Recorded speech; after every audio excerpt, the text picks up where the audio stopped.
আসসালামু আলাইকুম। আপনাদের সবাইকে ক্রিয়েটিভ ডিজাইনে স্বাগতম।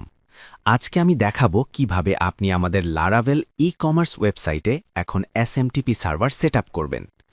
এসএমটিপি সেটআপ করতে হলে সর্বপ্রথম আমাদের ই-কমার্স ওয়েবসাইটের অ্যাডমিন প্যানেলে আপনাকে লগইন করতে হবে। লগইন করার পর আপনি হাতের বাম দিকে সাইডবার মেনু অপশনে থেকে ইমেল সেটিং অপশনে আপনাকে ক্লিক করতে হবে। ক্লিক করার পর আপনার কাছে একটি পেজ ওপেন হবে যেখানে এসএমটিপি সার্ভার সেটআপের সকল ইনফরমেশন থাকবে। এখন আপনি আপনার ব্রাউজার একটি নতুন ট্যাব ওপেন করে আপনার সি প্যানেলে লগইন করুন।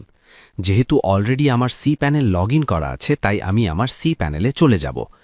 এরপর আমি একটি ইমেল ক্রিয়েট করব। এটার জন্য আমি আমার সি প্যানেলের মধ্যে যেখানে ইমেল সেটিং আছে সেখানে আমি ক্লিক করব। ক্লিক করার পর আমি একটি ইমেল ক্রিয়েট করব। সেই ইমেলের নাম দিচ্ছি আমি নো রিপ্লাই ইমেল এবং ইমেল ক্রিয়েট করার সময় যে পাসওয়ার্ডটি আমি টাইপ করব সেটা আমি সেভ করে রাখব আমার নোটপ্যাডের যে কোনো একটা ডকুমেন্টসের মধ্যে। আমার এই ইমেলটি ক্রিয়েট হয়ে গিয়েছে। এখন আমি আমার চেক মেইল অপশনে ক্লিক করব। ক্লিক করে আমার যে ডিফল্ট মেইল যেটা আছে সেটা ডিফল্ট কনফিগারেশন ইমেলটি ওপেন করব। এখন আমি চলে যাব আমার ওয়েবসাইটের অ্যাডমিন প্যানেলে। সেখানে গিয়ে আমার যে নো রিপ্লাই ইমেলটার ইউজার নেম আছে সেটা কপি করে আমি আমার এখানে বসিয়ে দিব।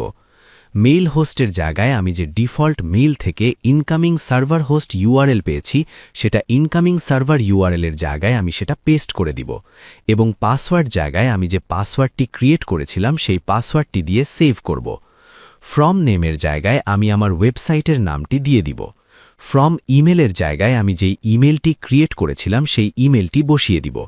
সবকিছু ঠিকঠাক থাকলে আমার এসএমটিপি সার্ভারটা সেটআপ হয়ে যাবে। আজকে এই পর্যন্ত। ধন্যবাদ।